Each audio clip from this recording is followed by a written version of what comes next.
They have tanks out there.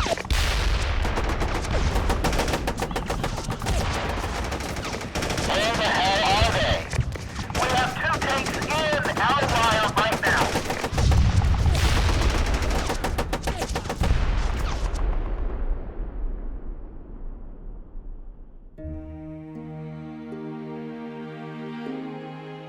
Paul Longgrear insists he never suffered from the debilitating post-traumatic stress disorder that afflicts so many other veterans. There have been no nights filled with horrific dreams or days filled with empty stares and flashbacks. Whenever Vietnam has crossed his mind over the past 40 years, he says he's only thought of the men left behind, men whose bodies only recently received a proper soldier's burial. And on a steamy July afternoon at Fort Benning, Georgia, when the focus is on his own leadership in combat and his valiant defense of the American Special Forces camp at Lang Vei in February of 1968, he defers recognition to the fallen and to his family. I want to acknowledge some of the folks that can't be here today. Eugene Ashley was awarded the Medal of Honor, saving me and 7 of my men. Also, Dennis Thompson and Gordon Brandy spent 5 years as prisoners of war. And Charlie Lindewall and Jim Moreland lied rotting in the jungle for 38 and 41 years until we were able to recover the remains. Rangers never leave anybody. Also, want to acknowledge my beloved family in whom I'm well pleased. Without their support, and my running around all over the world, this wouldn't have happened. God bless you, God bless America, and Rangers lead the way.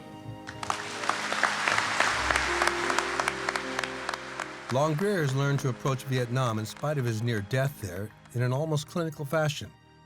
His family describes him as unemotional or matter-of-fact with respect to the war. Vietnam, to Paul Longgrear, was something that simply happened to an ordinary career soldier. But Longgrear's story is, in fact, extraordinary. Some might even call it miraculous. If not for what he calls divine intervention, his name would have had its place alongside the 58,000 other names etched into black granite at the Vietnam Veterans Memorial. And it is also true that Vietnam deeply affected Longgrear. It reinforced his love of country, his hatred of communism, solidified his views of order and justice, and ultimately brought about the faith he holds so dearly today. I never miss a chance to say something when there's a group, but there are children here. I would tell you what he was like as a tactical officer in OCS.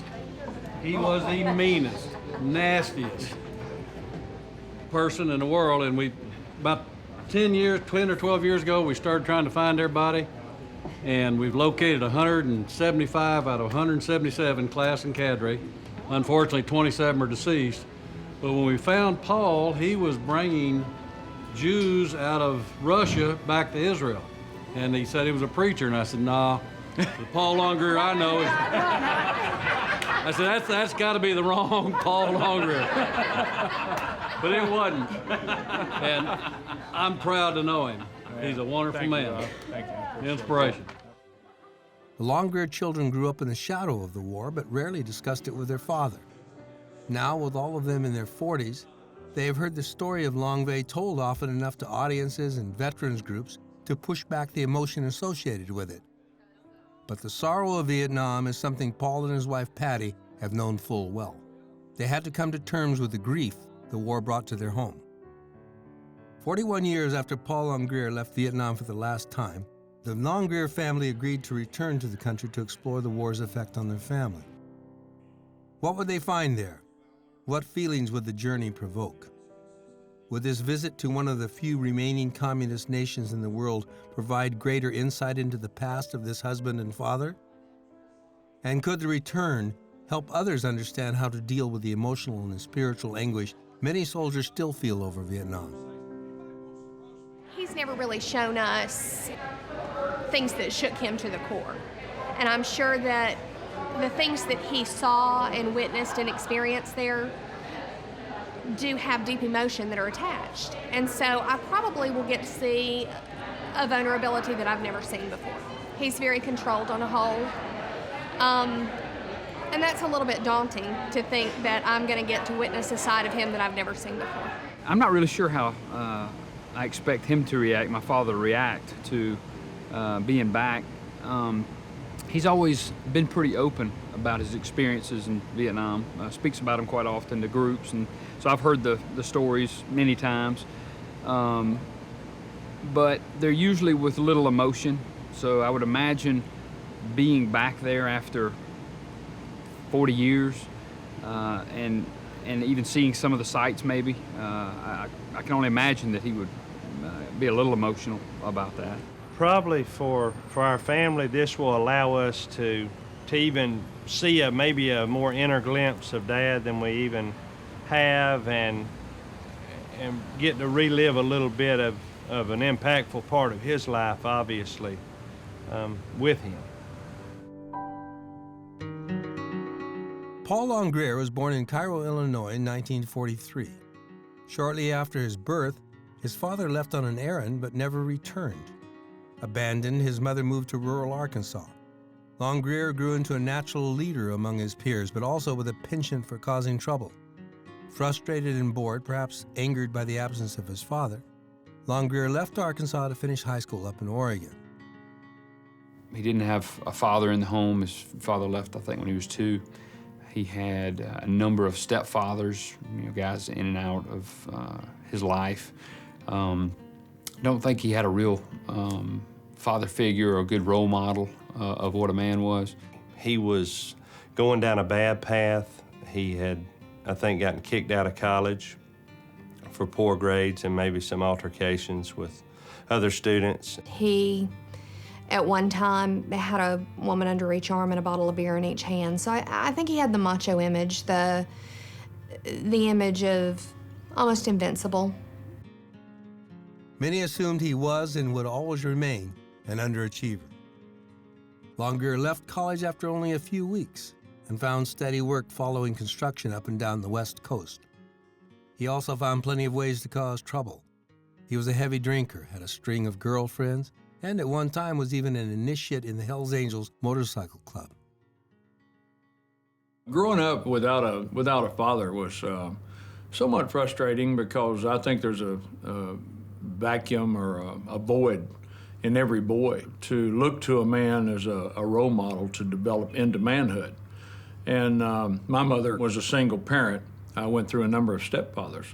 But I think the biggest thing that I struggled with was the way I felt other adults looked down at me because I didn't have the typical family. And I think part of my problem with the attitude that I had toward life was that it wasn't real challenging. I was always kind of mature for my age. I had a false identification card at 14 that said I was 21, so my buddies and I go drink beer and stuff.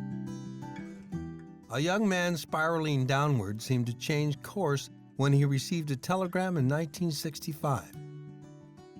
When I finally graduated from high school in another state, had to go there because of trouble, and I got my draft notice in 1965. When I went in the Army, it gave me an opportunity to be able to find a situation that was structured. My problem going through life was I couldn't find anybody that was in charge. People would make rules, then they wouldn't enforce the rules, and that would frustrate me. Longgrear found the military regimen appealing. There was a consistent chain of cause and effect in the military. High performance translated to rewards and leadership opportunities. Poor performance and disobedience resulted in punishment. And most of all, leaders did not abandon those for whom they were responsible. Within days, Longgrear had earned the trust of his superiors and was placed in charge of other recruits. After additional training, he was identified as a potential drill instructor. Training other recruits, however, was not what he wanted. Longgrear, true to his personality, was itching for a fight. He wanted to go to Vietnam. He wanted combat. Longgrear soon was selected for officer candidate school. He graduated at the top of his class. He also completed jump school, and though he wanted to go to Southeast Asia, he was retained to teach infantry tactics. But in his personal life, little had changed. He was still the same unsettled young man, known for training 16 hours a day and then drinking and carousing until the early hours. 6, sometimes 7 days a week. And then he met the daughter of a retired colonel, and Paul Longgrear fell in love. I had gone one night to the gym to work out. Well, I had stopped at a little 7-Eleven on the way. And Paul was in there with his roommate and getting some groceries or something like that. And he was the most handsome man I had ever seen. And this really good-looking girl came in and had on workout outfit. And so I kind of like, I'm looking at her, you know, and I think, whoa, you know, man. So she left. And I said, come on, Chad, well, let's go, man, let's go. And he said, no, I want to go ahead and fill out a card. We need to get a card so we can cash these checks. You know, I said, come on, man. Because I wanted to follow her and see where she went, get her, you know, find out who she was. So he just shows up at the office, the office where I was working. So I drove over to her office. And I walked up to her desk, you know, just stood there looking down at her, and she was typing when she looked up. She hit all the keys with all her fingers, all of her things on the old typewriter. Remember they had the old irons that would throw a key up. Well, they locked up. And then I glanced up, and it was Paul, and oh my goodness, I just totally messed up. This was back in the days, we didn't have computers then. It was, you know, electric typewriter, and you just totally mess everything you're doing up. So I met him, and the rest is history. Within months, Paul and Patty were married, and he was on his way to a 4-month selection course to the U.S. Army's Special Warfare School. Longgrear earned the coveted Green Beret, and within a year was ordered to Vietnam. When he left, it was really, we had a 3-week-old baby. This was our first child, and he left, and of course it was just, I was an emotional roller coaster anyway, and he wouldn't let me take him to the airport. And the last thing that she said to me standing on the front porch was, I'll be praying for you. And she also said, I'll send you Rice Krispie Squares. And I said, don't forget the Rice Krispie Squares. Paul would not let me take him to the airport. And because he wanted to do that emotional disconnect before he left the house. He didn't want it in the airport. He wanted to cut that thing and go on and move into the warrior mode. On that day that he left, I said, I'll be praying for you, and I'll send you Rice Krispie treats. And he did say, and don't forget the Rice Krispie treats.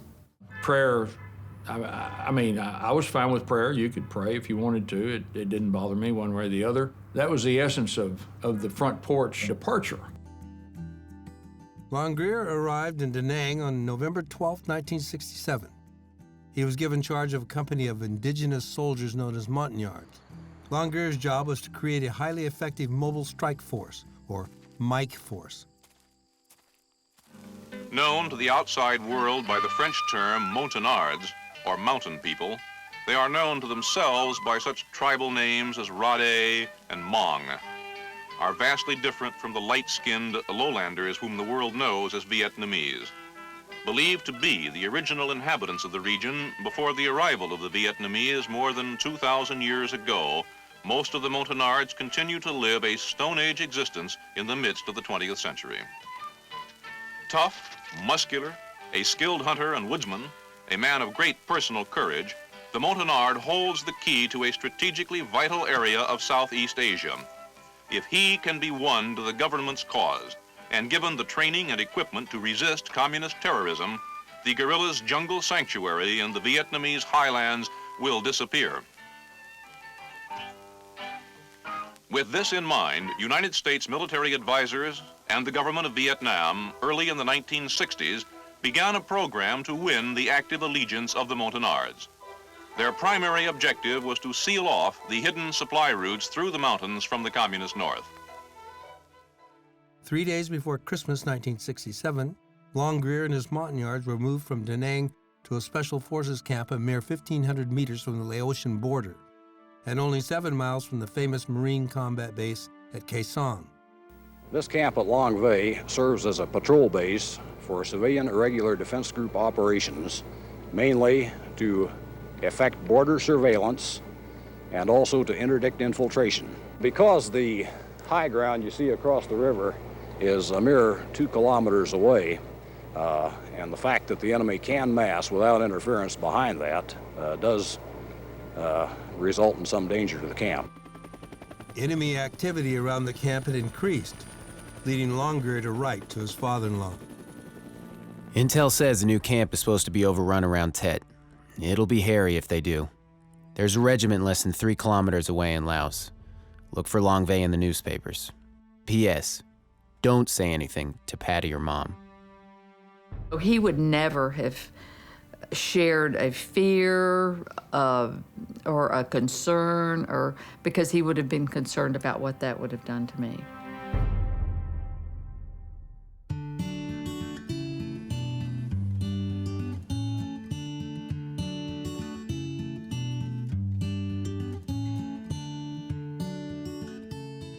It is 12:05 a.m. when the Longgrear's plane arrives in Saigon. Nearly 30 hours of travel have left them exhausted, but eagerly anticipating what they will find.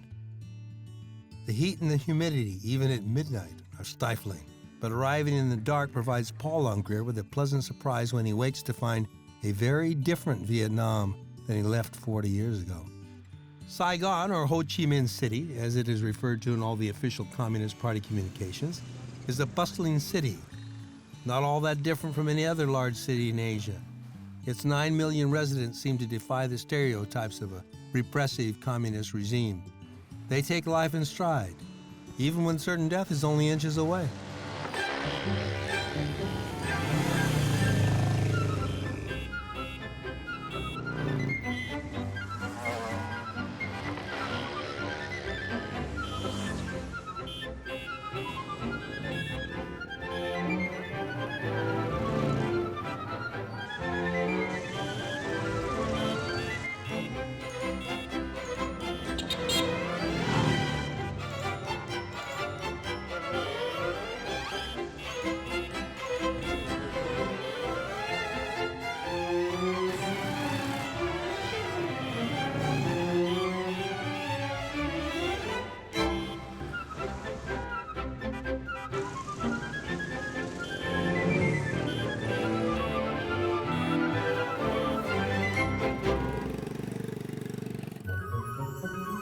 Saigon is the nation's capitalist showpiece. Though the average income of its residents is only $2,800 a year, most seem to have at least a motorbike and a cell phone. While access to social networking sites, tools used by most American teenagers, is closely monitored, in some cases forbidden, many markets now stock American products and Western fashions. Relations between the United States and Vietnam were normalized in 1995, a few years before Vietnam threw open its doors to direct foreign investment. Many U.S. companies were quick to launch operations in Vietnam, but it is still an awkward relationship. Most Vietnamese want American dollars, but the government still teaches that America is responsible for all of Vietnam's problems, past and present. Nowhere is this more evident than during the first stops the Longgrears make in Vietnam, at the place where the war ended on April 30th, 1975, and at the War Remnants Museum. The Reunification Palace, as it is now known, was once the presidential palace of the Republic of South Vietnam. It was the symbol of a free South Vietnam. Now it is a teaching opportunity for the communists. The Longgrears are shown the interior of the palace, but Paul Longgrear's discomfort is palpable. He is a man who hates evil, and he regards communism as one of the world's great evils. It is difficult for him to listen to the praises of Ho Chi Minh. I think any soldier that fought in the war, watching television on April 30th, 1975, had different thoughts. My thought is that the South Vietnamese have given it up. You know, be brutally honest and very frank. The South Vietnamese held very little respect with American soldiers because we didn't see them as committed and dedicated as they need to be to overcome a communist force that has no choice but to do what they're told or die at the hands of their own government. I was very concerned for the Vietnamese that it served us because I know how communism works. There's a great price to pay. They're very, very great on retribution. As he tours the grounds, the presence of cameras focused on him attracts the attention of another tourist, a Danish-born citizen of Canada. Their conversation takes place within earshot of the minder assigned to the film crew. Is that first time you are back after the war? Yes. Okay. Yes, first time. So what are your impression of Vietnam today when you come here? To be honest with you, I'm surprised at how developed Saigon is. I just got here, so I've only seen Saigon. Yeah. Last night, I was very surprised at the number of lights in the dark at night, because when I was here in the war, we would get on the helicopter to fly off to do a patrol at night, and we would see no lights except maybe the enemy would have a fire cooking or something like that. That's the biggest impression. And also all the tall buildings and all the foreign countries. At first, the visit between the two seems innocuous. But Longgrear interrupts the man when he learns that this Canadian believes communism has benefited Vietnam. And one other thing I'm very happy about is to see after that big war and all that suffering the Vietnamese people have going through. Let me comment on that. Yes. One of the reasons that they have done such a great job with Saigon is because they want the world to come and see that they were right. Oh, okay, sure. It's very important that the propaganda. Yes. Communism is on a decline. There's only Cuba, China, North Korea, and so this is the showcase. We make this look very good, and then people say, communism is good. Yes. But if they go to North Vietnam, or if they walk 1 mile out of the city, they see how people live under communism. Sure. So you're right, and it does look very good. Yes, exactly. But it doesn't. No. I am aware of that. At Saigon's War Remnants Museum, another propaganda site, Longgrear and his family are understandably uncomfortable with the content of the exhibits. The Vietnamese government has invested millions of dollars in educating its citizens on alleged American atrocities in the war. Pictures of beheadings, burned and twisted bodies, and well-known incidents like the My Lai massacre fill the walls. Agent Orange, a defoliant sprayed from U.S. airplanes to reveal Viet Cong activity, is said to be the cause of all diseases and birth defects in Vietnam. While Longgrear admits that incidents like My Lai occurred, he calls the other events isolated incidents. His sons feel the same way. Actually, when we first got to the War Museum, I enjoyed the first room that we went in. The photos and some of the descriptions of things that had happened. It seemed like most of it was fairly accurate, but as we went on and got to the war of aggression by the U.S. type stuff, it just kind of irritated me that everything was turned around like the U.S. is the big bad enemy, and everybody here wanted communism and the North to prevail, even the South, and that's just kind of the way it was presented, and it kind of irritated me, to be honest with you, that we had folks over here dying, trying to help them, and then it's been turned around like everything we did was bad and wrong. For daughter Honey Lee, who agrees that the museum is propaganda rather than history, she is nonetheless saddened by the pictures of deformed and deceased children, both Vietnamese and American.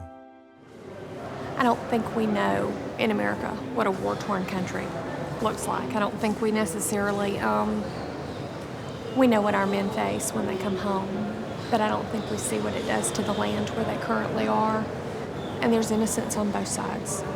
Hopefully there was some hope left here too, that things aren't as stringent as they would have been otherwise with the regime that was left in place.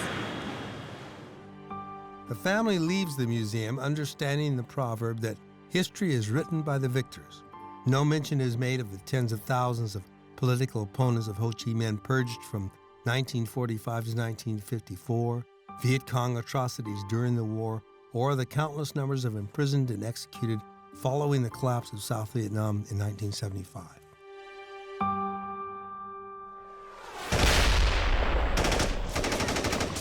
There's one tank on the hill with us. It's 7 tanks in all. This is Spunky Hansen 6. Request airstrike or anything else you can give us that established coordinates north and west of you. We need Spunky to work the south edge of the perimeter. Say again, south edge of the perimeter.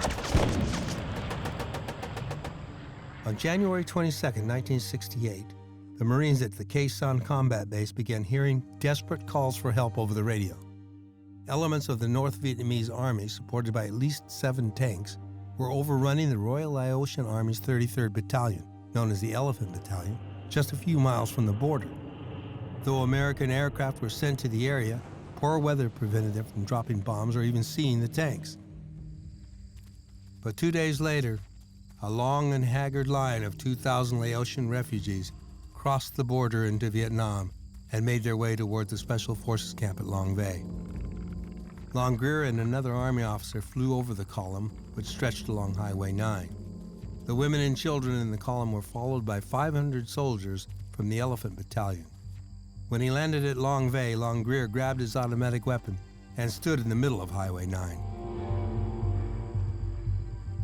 My boss, Major Hussar, says, I want you to disarm them before they get past the LP. And so I took my yards and I lined them along the road in an ambush form. And when they walked up, we stopped them. And I made them put their weapons in a pile over alongside the road. And then, which was a bad mistake.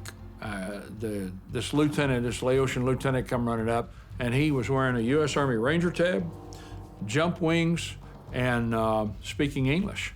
But he was carrying an AK-47. And I said, and I just sort of raised my rifle up. I had it slung on. I said, put the weapon over there. And he looked at it and he said, oh. So he put the weapon down. So now we've got a very interesting problem. We've got 2,200 women and children and 500 non-combatant soldiers that we are now responsible for. Well, this is one of the smartest things that I saw the North Vietnamese, great North Vietnamese general do. General Giap actually planned that. He sent them over there knowing that it would tax logistics unbelievably. You can imagine 2,200 women and children got diseases, they've got all kinds of problems. You got to feed them, they're hungry, and we just weren't prepared for that. And it really distracted us from some of the preparation we could have done for the attack itself. It wasn't long before the Laotian officers reported that they had been overrun by tanks. Longgrear and his men knew an attack on Lang Vei was in the works.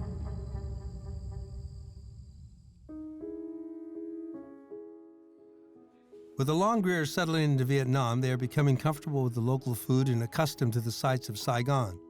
But once they leave the city, the scenery changes. For miles and miles, houses and shops line the streets. Poverty is rampant. Away from the major cities, the average family in Vietnam survives on just $1,100 a year. Government billboards promise new developments and modern housing complexes, but there are few to be found. Still, most of the people seem happy and content with their surroundings. This Vietnam looks like the Vietnam of the 1960s. It is a strange and almost surreal time warp. Cu Chi, the land of peaceful gardens, cool shadows, and lush tropical fruit trees all year round. The Americans wanted to turn Cu Chi a dead land, but Cu Chi still lives strongly. Unable to survive on the land surface, they choose to live underground. Everything in the daily life can be found at this tunnel system. The Americans wanted to turn Cu Chi a dead land, but Cu Chi never dies. Cu Chi's little guerrillas with rudimentary weapons could fight away their powerful enemy. Sometimes the guerrillas emerge to snipe, sometimes they hit their enemy from the back. They appeared and disappeared so suddenly that American Army commanders have set in panic. Viet Cong soldiers are seen nowhere, but they are everywhere.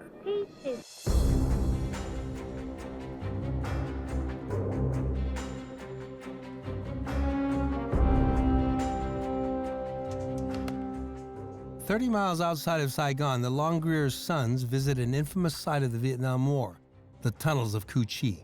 Here, Bo and Bubba learn how the enemy fought the war. They listen to their guide, ask questions, and try to understand how the Viet Cong could live, work, and fight as deep as 10 meters below ground.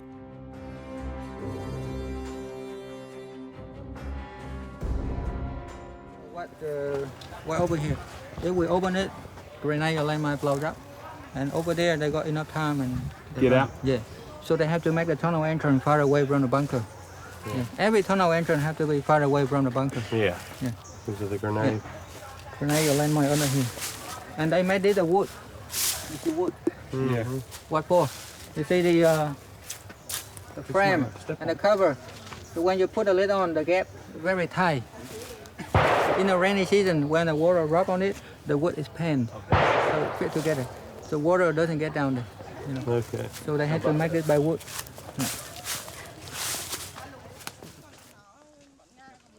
Being in the jungle and seeing the landmines, seeing the tunnels really makes it a reality. And I have much more respect for the guys that were here fighting, risking their lives than I did before.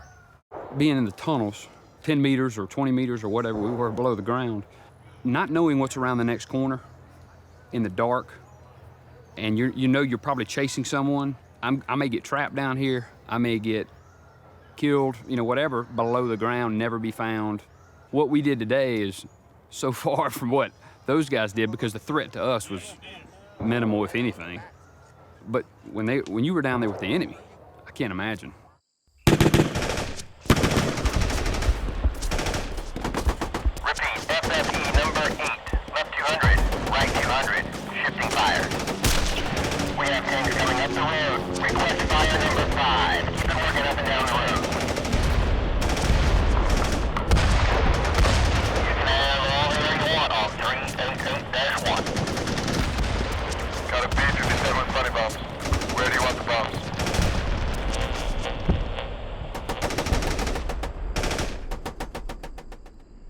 A few days after the Laotians arrived, a young North Vietnamese soldier walked into the Special Forces camp at Lang Vei to surrender.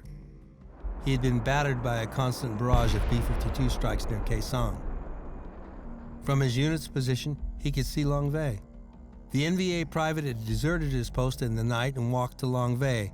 Asked about the presence of tanks in the area, he claimed to know nothing about them, but many of the Special Forces soldiers were skeptical. On January 30th, Longgrear and his Montagnards began aggressive patrols around Lang Vei and Khe Sanh village, 6 kilometers away. There, they encountered hundreds of NVA during the enemy's afternoon rest period. We got up there and were running their long-range patrols while the camp was being rebuilt. It had been overrun a few months before. And so while it was being rebuilt, we were running long-range patrols up and down the Ho Chi Minh Trail. And then we got a radio message to come inside the perimeter because there's going to be an attack. So we moved inside the perimeter and started fitting in with the defensive concept. If there was a large force of NVA near Khe Sanh, Longgrear wondered what there must be less than a mile away in Laos.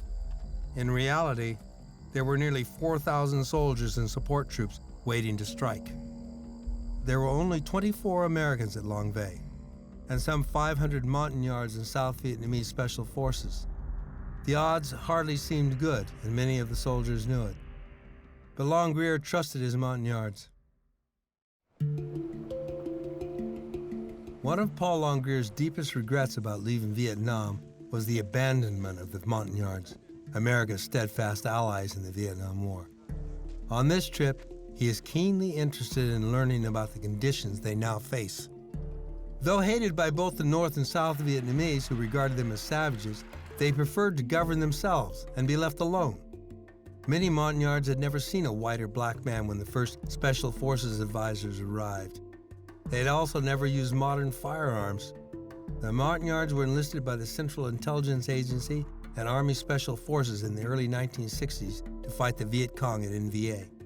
They were particularly good in the jungle and very loyal to their American counterparts. Whoever plants mines and booby traps will leave a sign for their people. And so they would see just a pair of twigs, maybe right in the path,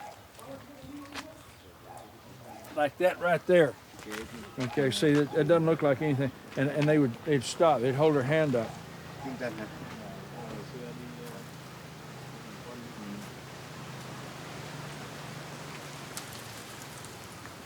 They would see a wire that'd come down, and what would happen is once you step past this, maybe 4 or 5 feet, there would be a trigger of some sort, and then it would explode. So they would immediately, anything that had been placed by man, they would immediately spot it. Once you make a friend amongst a Montagnard, you're brothers.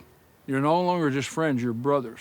You develop a relationship where you're laying your life in his hands, and he's laying his life in your hands. And you laugh together, you cry together, you kill together, and you die together. And that's just, there was no Montagnard American as far as brother went. It was all the same. But I've known Montagnard to die for an American, and I've known American to die for a Montagnard. The Longgrears visit 3 Montagnard villages during their time in Vietnam. The primitive houses where they live boast TV antennas, in some cases satellite dishes, but they are still a primitive people, tied to the land and to family. Education is offered to Montagnard children, but most do not pursue it. Instead, they prefer to stay near their homes and to work in the rice fields or on the coffee plantations. At one village, Longgrear feels that he is visiting a human zoo. To the victor goes the spoils. When America pulled out and left them, we left them to the desires of the Vietnamese. And a lot of Special Forces guys, you know, have a drink to them daily, weep over them, but our government pulled out on them and left them, even after they were so fiercely loyal and died for us and saved our lives and everything. And this is the result, but to the victor goes the spoils. Longgrear seems to be more at ease when he makes swift friends with a Jarai guide named Cham. Cham's father was the only ethnic minority colonel in the South Vietnamese army at one time, and through his relationship with American missionaries in the 1970s, Cham was able to travel to the United States, where he helped translate the Bible into the Jarai language. Cham leads the family to a Benar village, where the family can observe traditional Montagnard customs, gong music, dancing, and the consumption of num pai, or rice wine. Many of the songs tell of spirits and sacrifices of water buffaloes, though many Montagnards are now Christian and no longer engage in the practice. Seeing the village festivities and the young Montagnard men, Longgrear is quickly drawn back to the 1960s and his days with the Mike Force. Now this is the type guy that was still fighting back when I was in Special Forces. Look at his shoulders, his arms, how strong his features are, and his pride. See how his shoulders are back, his head's up? He knows he's a good man. And that's the type Montagnard man that we had in the Mobile Strike Force.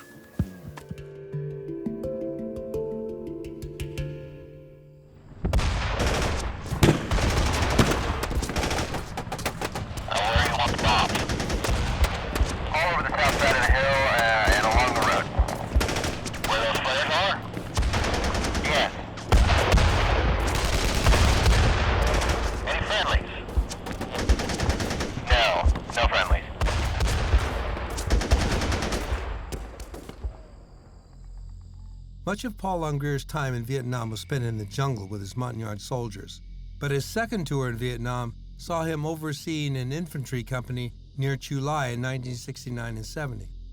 Commanding an infantry company was far different than the Special Forces.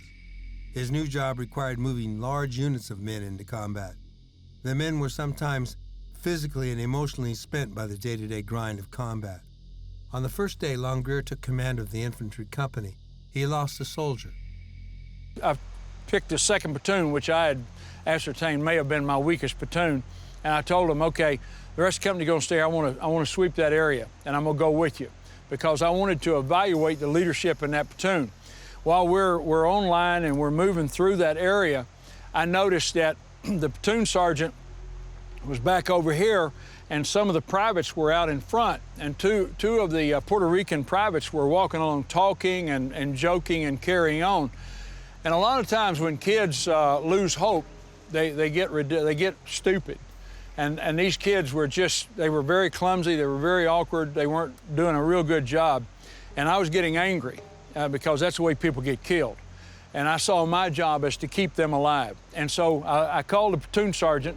He was the only E7 I had in the whole company. I called him over, And I said, go over there and spread those two kids, get them apart and tell them to start getting military. They're walking along joking. And so he started to move toward them. He got about halfway from me to them, and one of them triggered a booby trap.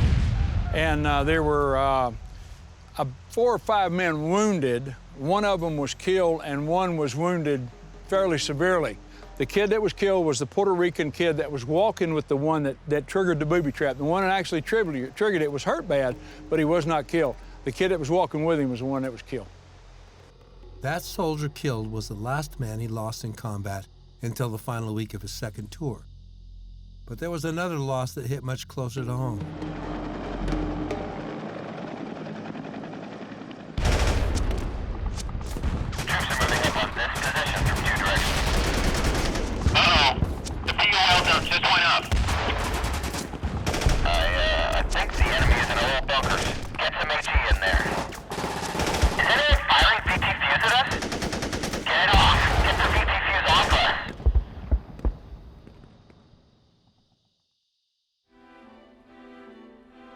Patty Longgrear's brother, Fred Jackson, followed in his own father's footsteps and chose a military career.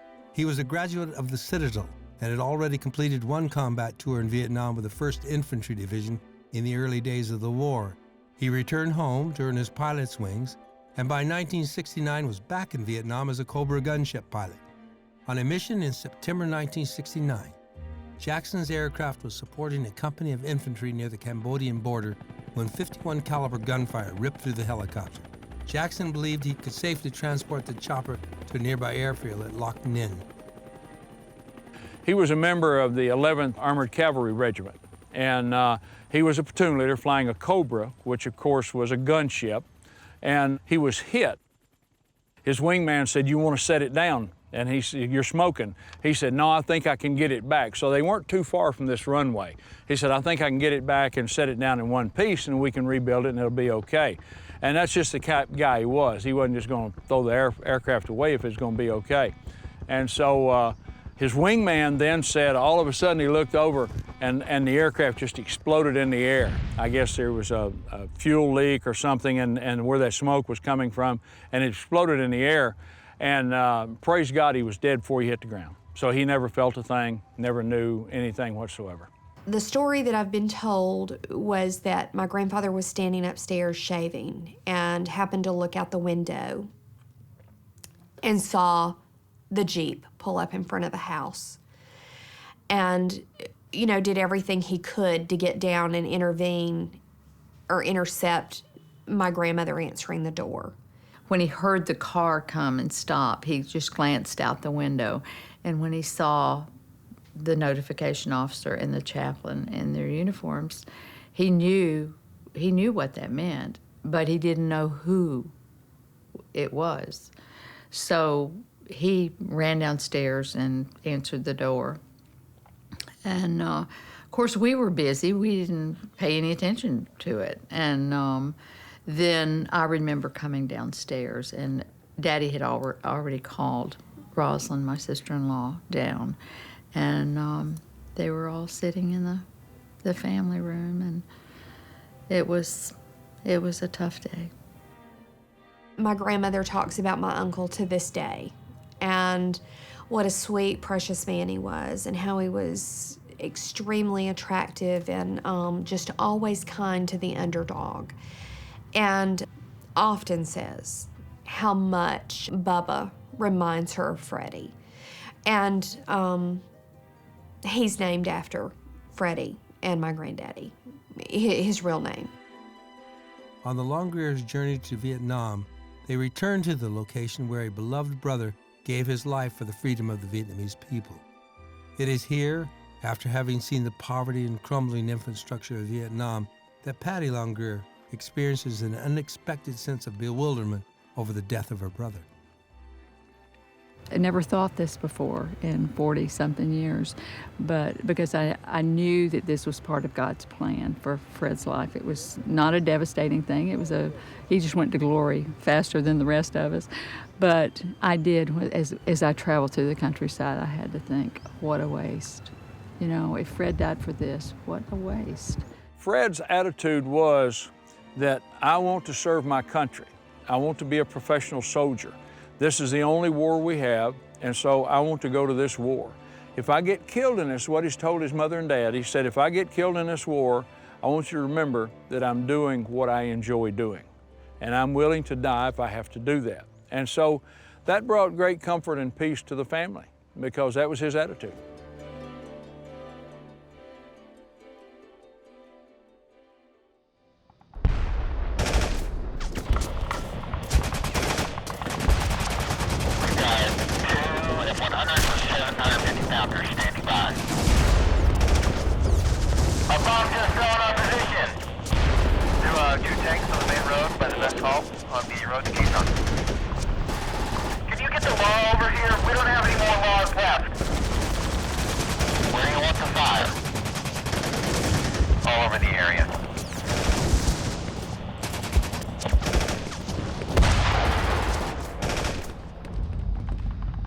As night began to fall on February 6, 1968, Longgrear and his Mike Force sergeants, Harvey Brandy, Earl Burke, John Early, and James Moreland, were pulled into the camp to help defend it.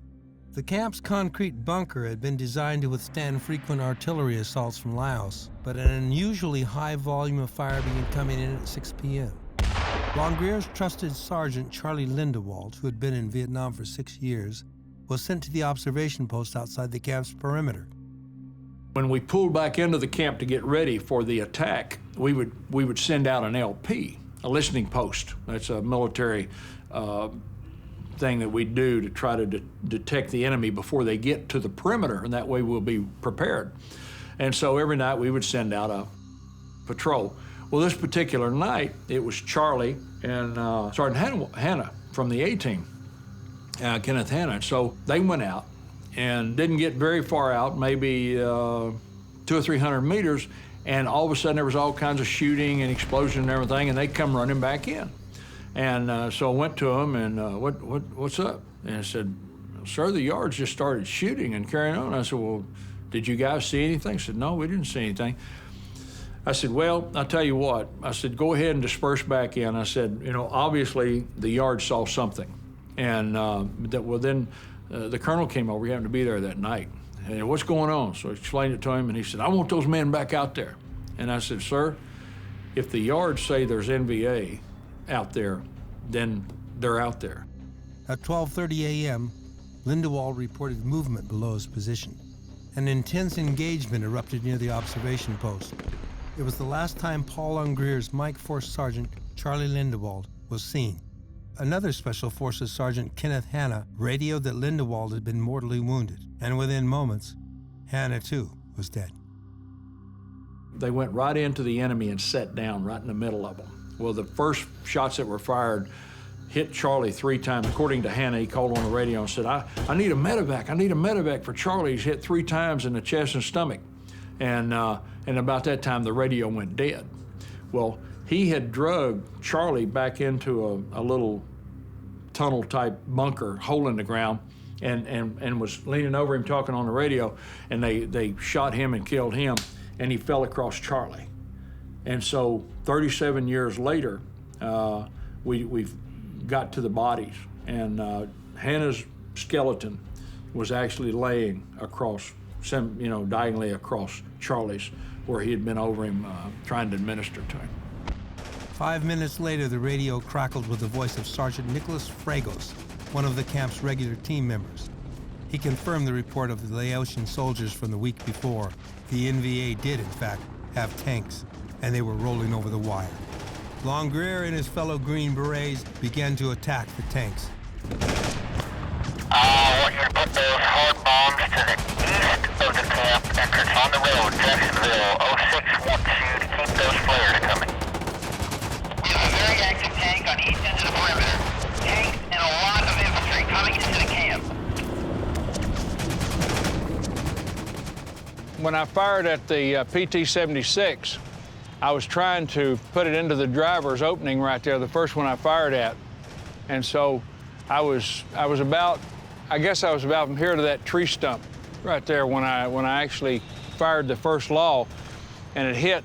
They didn't have this deflector on there. It hit right there and went straight up into the sky like that. And that's when the tank stopped. And the main gun was already down because they'd been destroying bunkers. And that main gun goes, and starts turning toward myself and the two guys that were in the mortar pit. And that's when we figured we better get out of the mortar pit. So that's when we took off. Put your fire on the eastern end of the perimeter. There are more tanks coming, and we're going to have to do something soon. Tanks and a lot of infantry coming into the camp. Those tanks are tearing up 104 Company. Two members of the original Special Forces team at Lang Vei, James Holt and Danny Phillips, worked with the other soldiers to destroy several tanks and defend against the infantry. Holt left his position to look for more ammunition and was never seen again. Phillips was partially blinded by an explosion and went missing later in the battle. By 2 a.m., it was clear the camp could not be held without reinforcements. Longgrear and other Special Forces soldiers called in continuous fire support from the Marine base at Khe Sanh, from the camp's reinforced concrete bunker. Other Green Berets at an older camp nearby, which had been overrun the year before, watched as the tanks rolled up to the bunker, called the Tactical Operations Center, or TOC. 8 men, including Longgrear and his Mike 4 sergeants Brandy, Early, and Moreland, were trapped in the bunker. Early and Moreland had already been severely wounded. Moreland was near death. There's a tank right on top of the TOC, and it's giving us fits. We knocked one out. Well, they'd had a tank on top of us that night trying to crush it in, and we, a little dust would fall, but that was about it.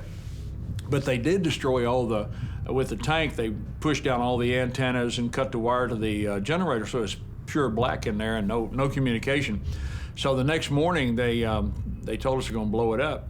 And sure enough, they had planted a shape charge about, I guess, probably 12 or 15 feet underground alongside the wall of that thing. And when they exploded it,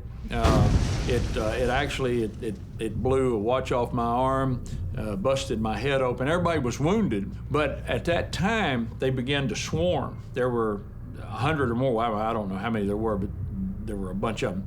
And they actually started pouring gasoline in on us, throwing white phosphorus grenades in, set the place on fire. And 3 times, the 3 Special Forces soldiers tried to fight their way to us with some Laotian soldiers. And each time they got run off, I figured, well, this is it.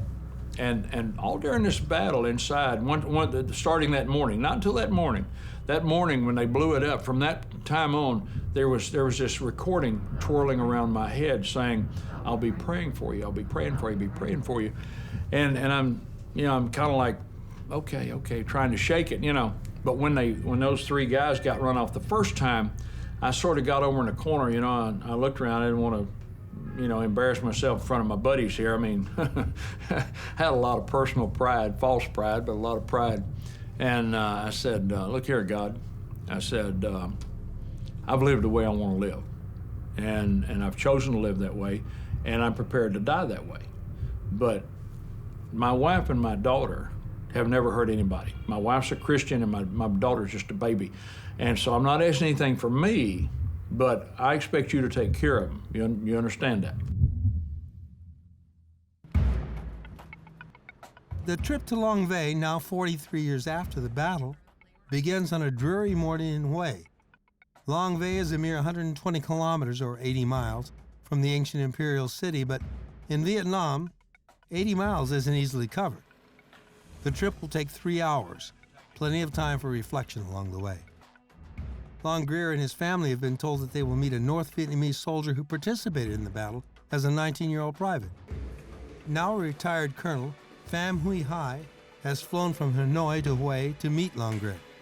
On the way to Lang Vei, Colonel Pham pores over old maps of the camp and describes how he helped tanks cross the river from Laos to attack Lang Vei.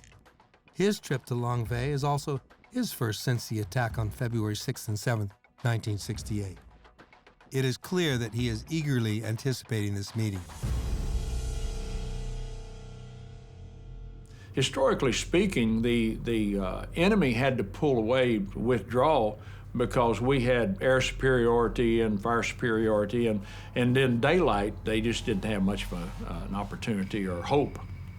But this was the beginning of what became famously known as the Tet Offensive of 1968. They didn't pull out, they stayed there. So the next morning, right about the breaking of dawn, they called down into the talk and said, "We want you to surrender." Well, we made a few comments about their ancestry, and particularly their mama, and said, we're not coming out. Y'all might as well come on in. And so they said, if you don't come out, we're going to blow the place up. And we're like, yuck, yuck. You know, we're 5 feet underground, the ceiling is, there's no way. So then we got communications established with the Marines at Quezon, and they told us that it was probably a trap. There was only 8 of us left alive. There would more of them be killed coming to rescue us than there was of us. So it didn't make sense to do it, and we were on our own. Well, militarily speaking, that makes sense. I can understand that, unless you're one of the 8 in the bunker, and then it doesn't make sense at all. And so my old man, the guy that I really was, rose up, and I began to curse, and I was angry and threatened to kill, everybody up on top of the ground. And then I told him, I said, look, you people can stay down here and die like worms.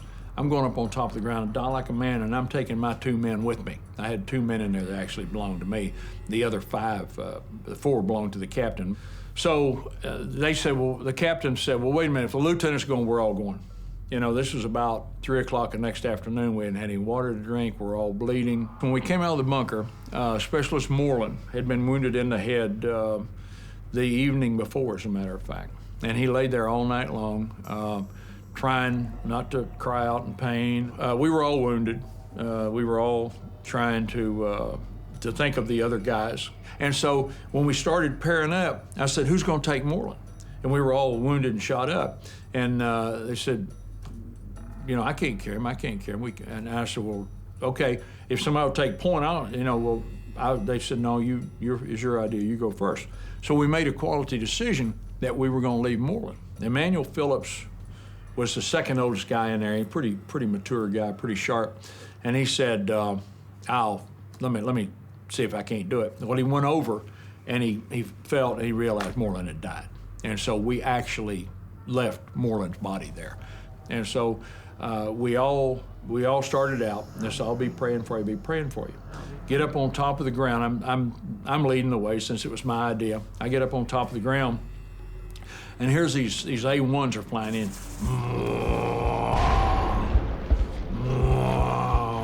Supporting us. Well, they had been dropping ordnance, and that was keeping the enemy blown away from us, so they couldn't get in and do any more harm to us.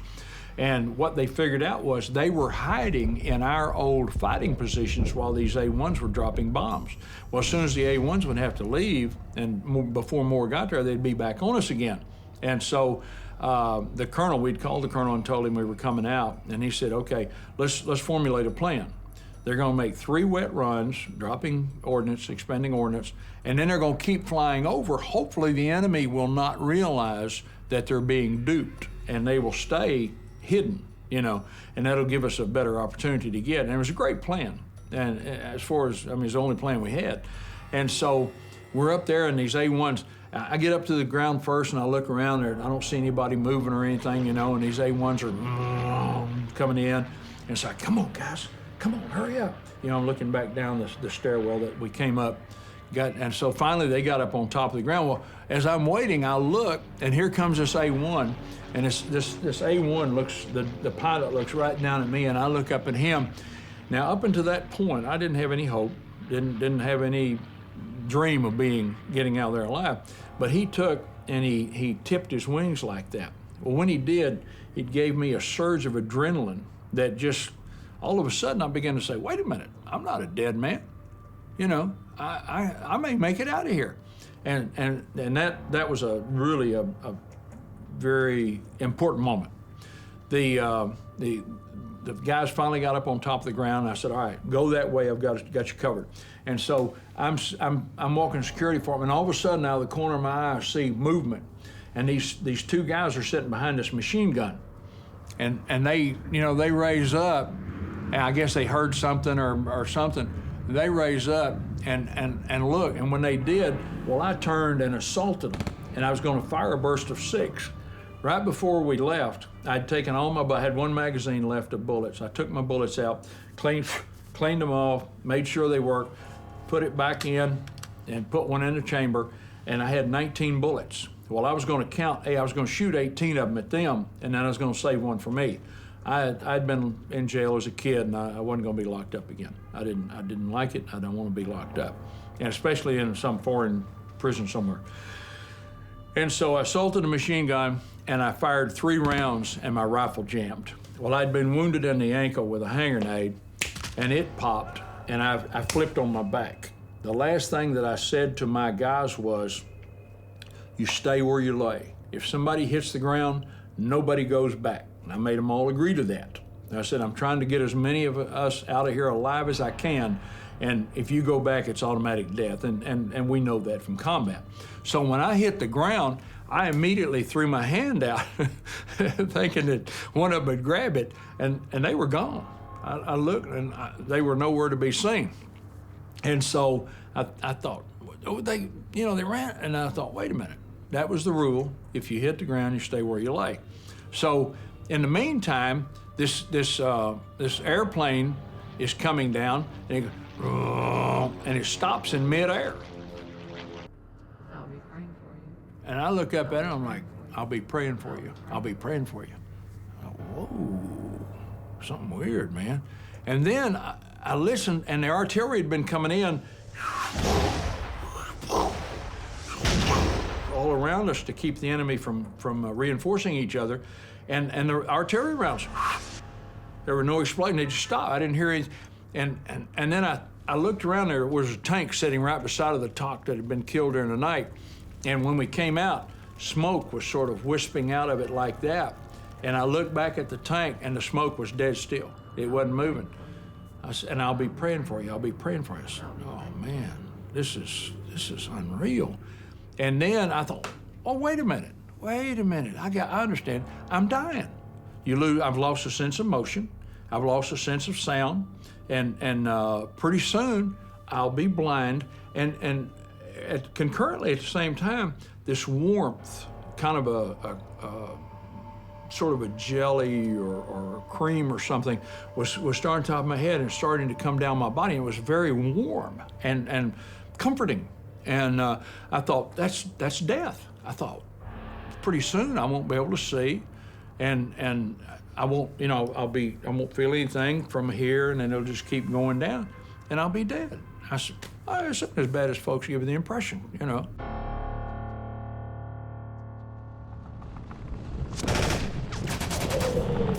Tanks are coming your way.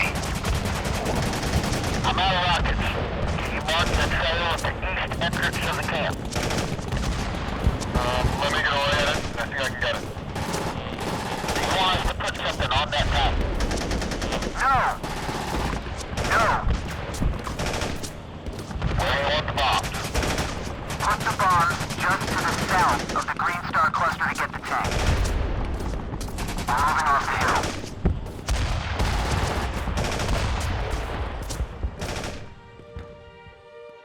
After a rare conversation with his creator and a pact he made with his men, Longgrear and the remaining Green Berets made their effort to escape the camp.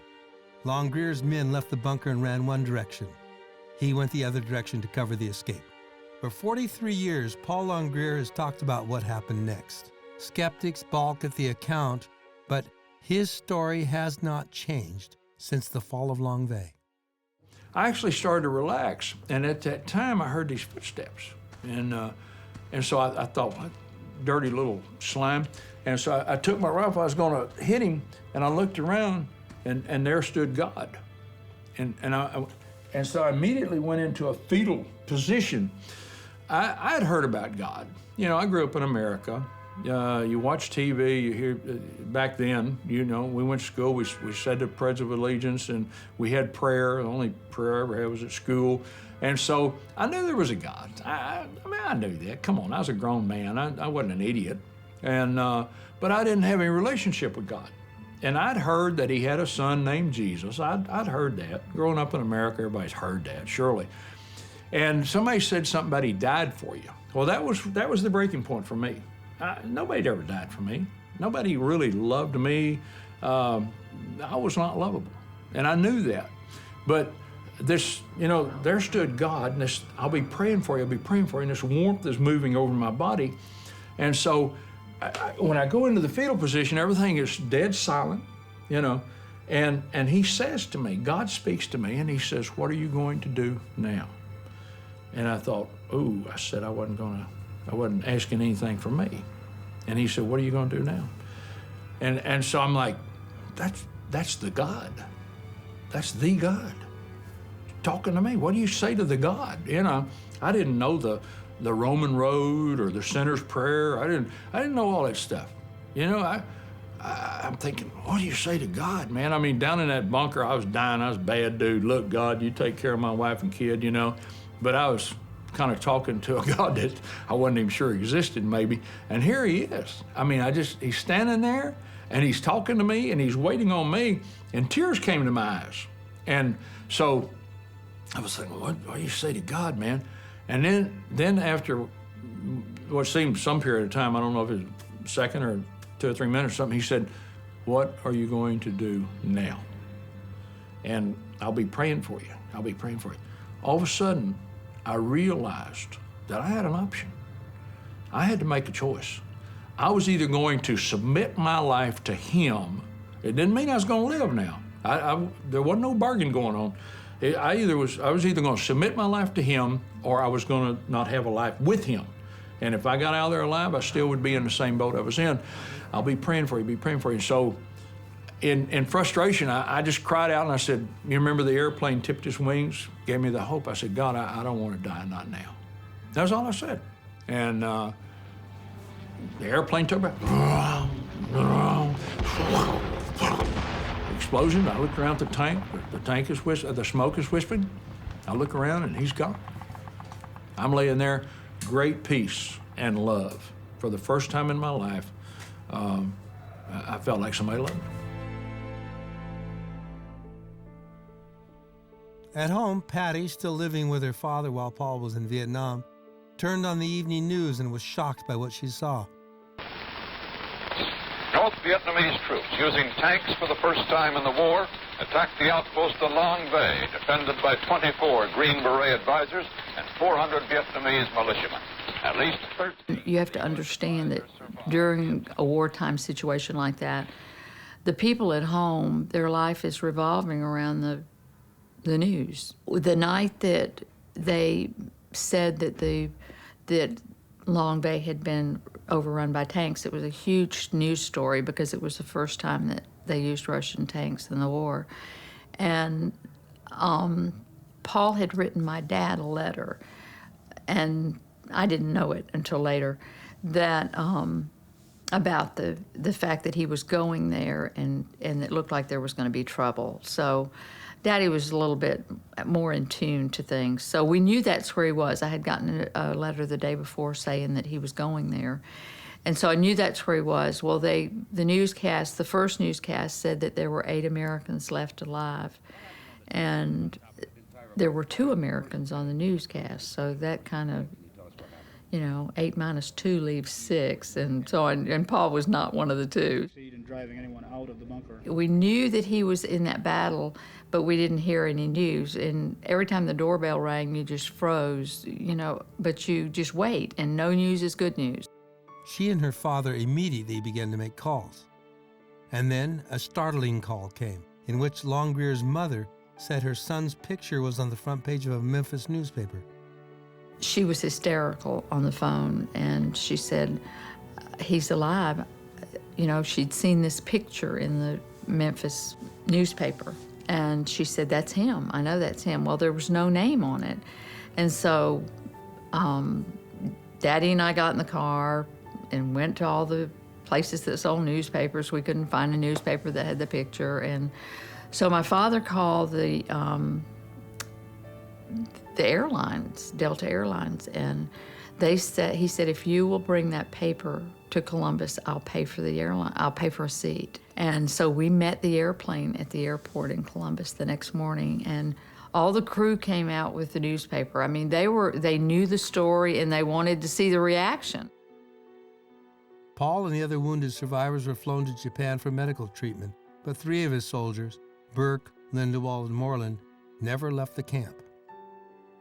This house is a chaos house. You know, you've got babies and all these people, teenagers. My sister was a teenager and all of her friends over, so the phone rings, and it was Paul calling from Japan. He said, hey, baby, how are you doing? And you know, I didn't know he was going to call it. I had no warning.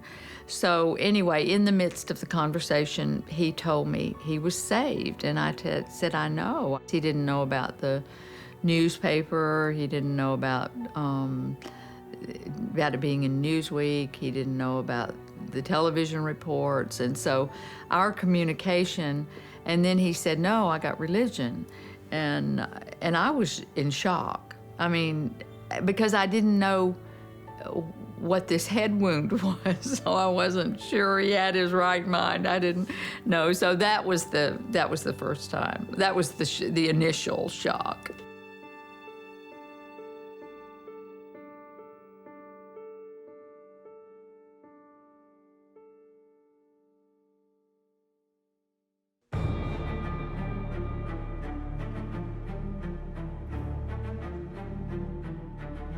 The Longgrears arrive at Lang Vei not knowing what to expect.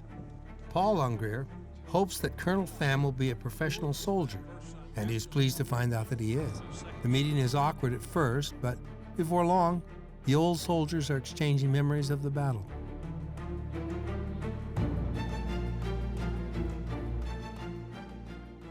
I have read in Vietnamese books and magazines that one company came up Highway 9 and one company went down to Lang Troy and came that way and before they spread out. Is that correct? Trong cái tài liệu mà ông ấy đọc được thì là có 2 mũi do một đại đội thì tiến vào ở phía đằng đường 9 và một đại đội thì tiến từ phía sông lên, có phải không?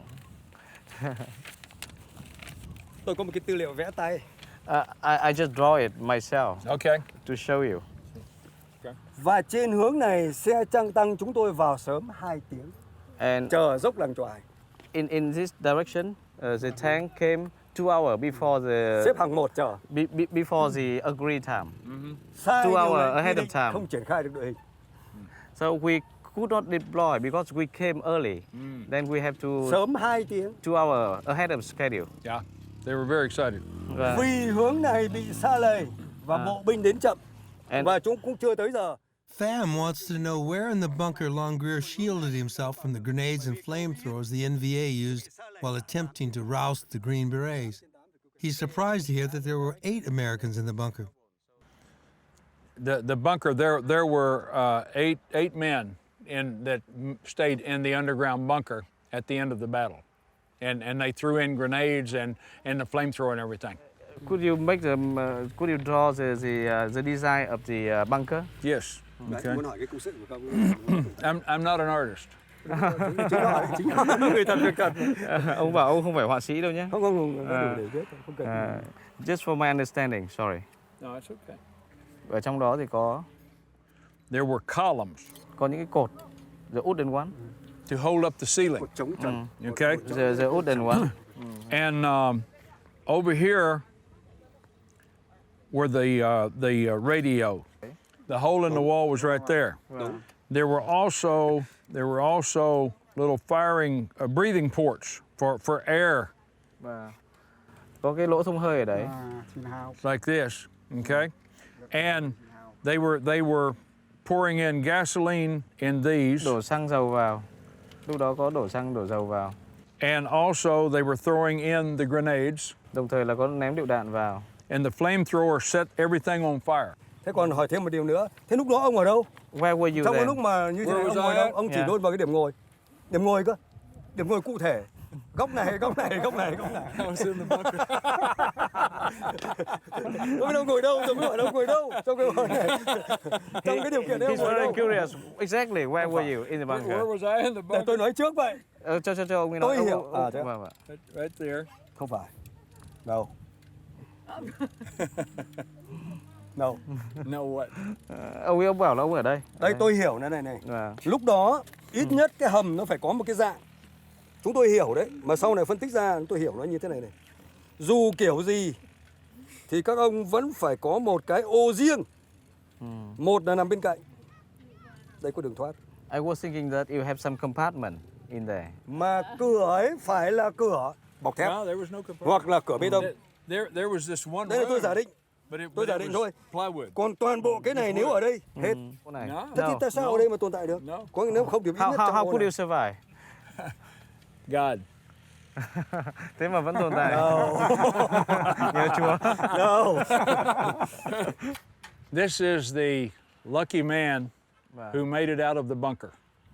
Đây chính là cái người đàn ông mà may mắn là sống sót ở khi ra khỏi cái This is hầm đó. Tacon. This is the helicopter that I come off of. Thank you very much. Thank you. Thank you very much. Tôi mong rằng chúng ta cầm những bức ảnh này We hope that để quên đi những quá khứ đau buồn của hai quốc gia. we can leave aside, we can set aside the sorrow, and it's just a memory. Những người lính trực tiếp trong chiến đấu, tôi bị thương 3 lần.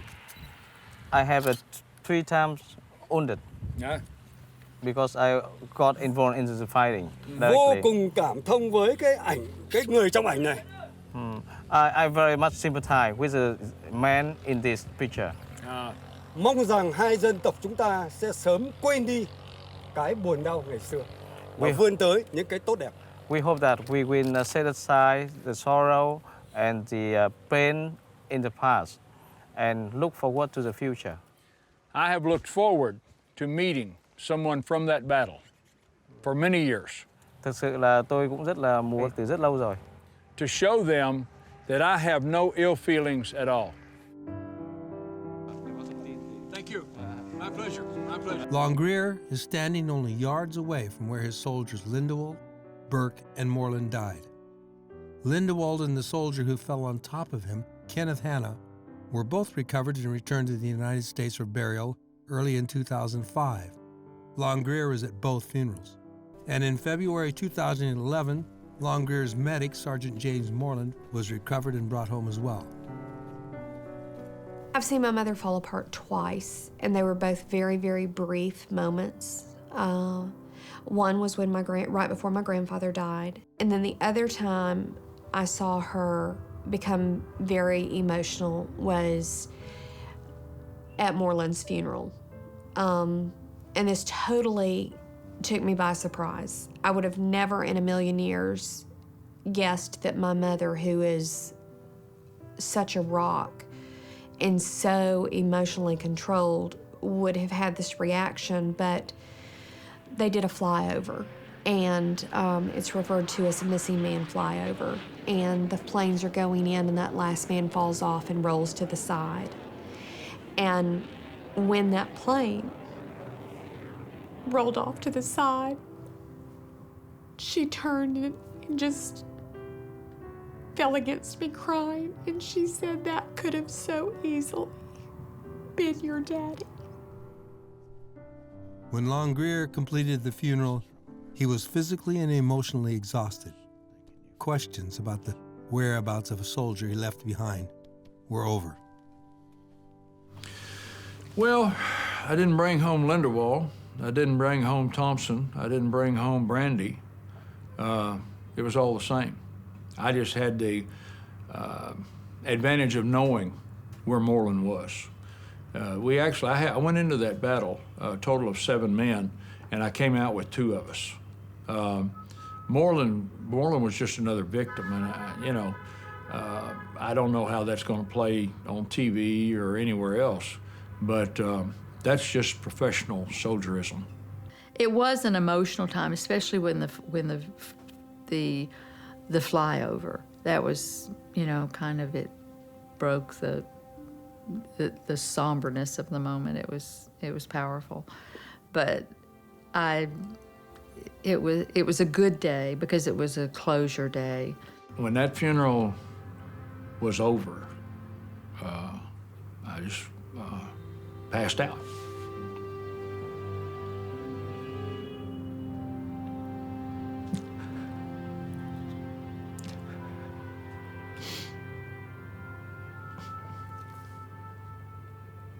Not because of Moreland. Moreland had been dead 41 years. But because of his family. They had to spend 41 years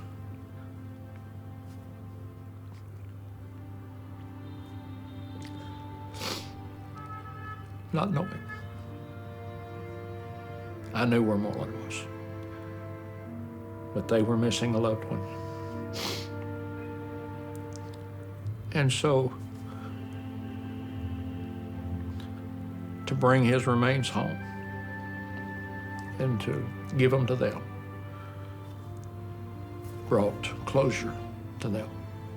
But now there's that burning thing to find the answer to the other two.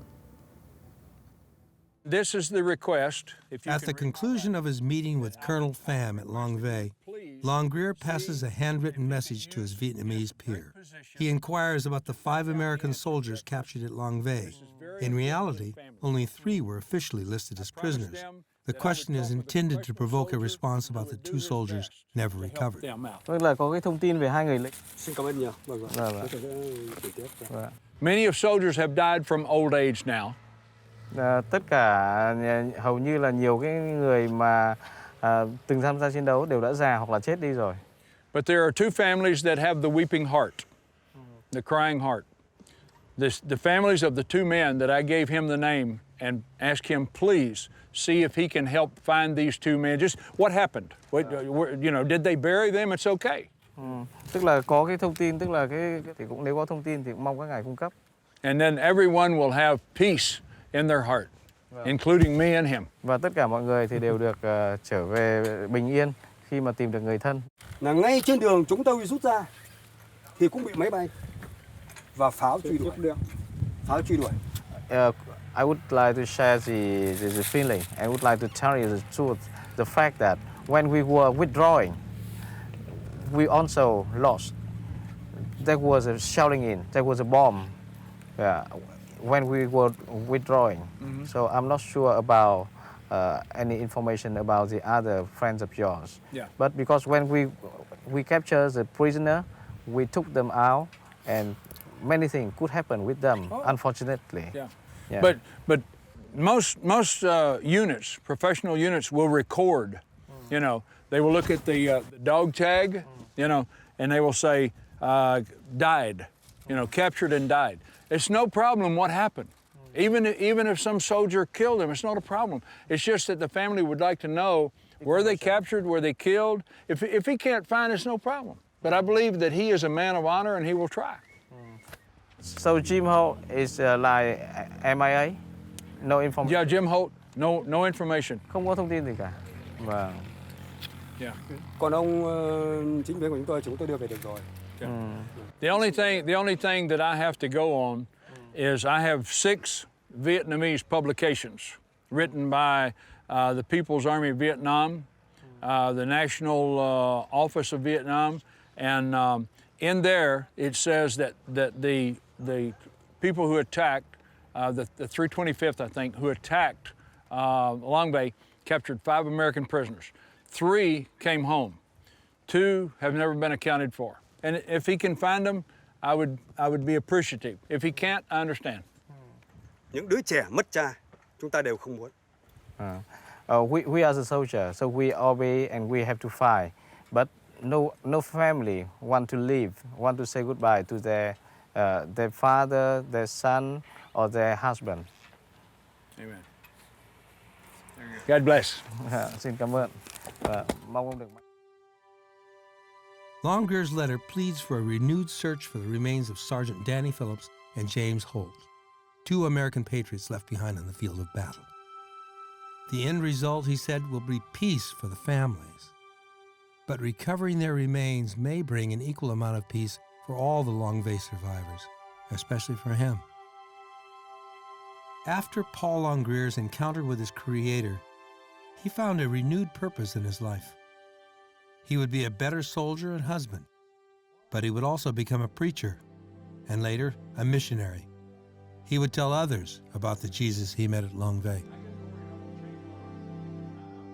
Longgrear's life since Lang Vei could be explained by skeptics in a number of ways. Some might say his head wound made him delirious. Some might say his endorphins, a rush of adrenaline, caused him to imagine his divine encounter. But to Paul Longgrear's family and friends, there is no other way to explain the change in his life. I think the Lord probably set a number of things in motion, and the one thing that was a defining moment was when he was drafted. And that gave him structure and a purpose.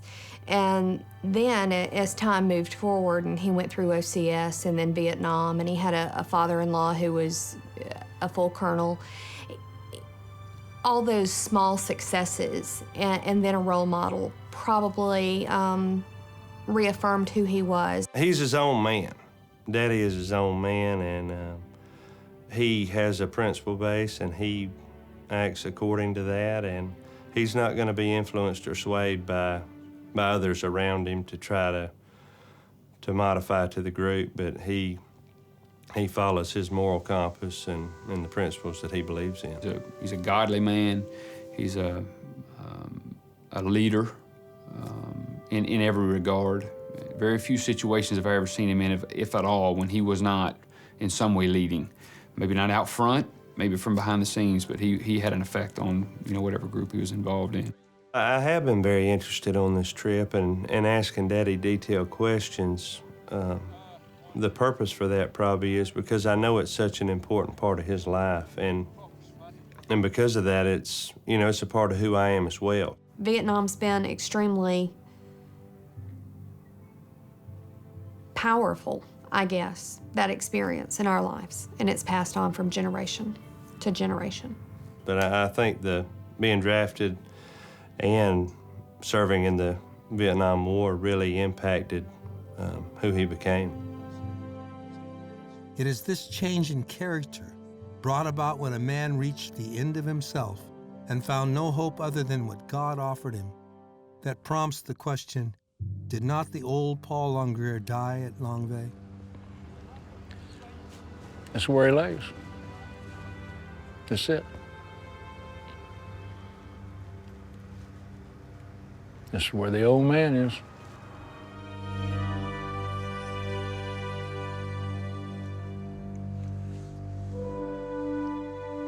And the life of this new man, he says, is easily described. Perfect Jesus, perfect wife.